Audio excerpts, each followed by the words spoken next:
Unveiling the phrase, God forbid, its use in English. Hello everyone, and welcome to our English language learning series. Today, we'll explore a very interesting phrase, God forbid. Often heard in conversations, this phrase can be puzzling for English learners. Let's dive into what it means, how it's used, and the nuances that come with it. The phrase, God forbid, is used to express a wish that something bad or unfortunate does not happen.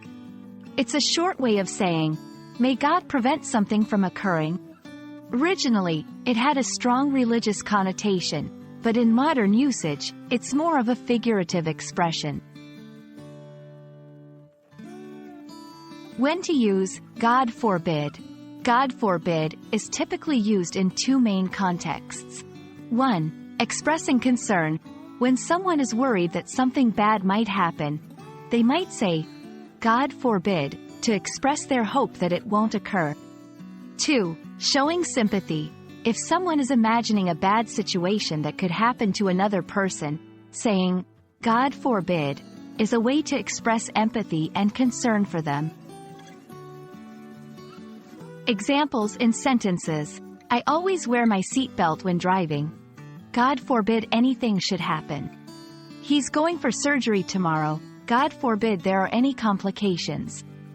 It's important to note that the phrase is often followed by a conditional clause, starting with if or should. Tone of voice. When using God forbid, the tone can range from serious to light-hearted, depending on the context.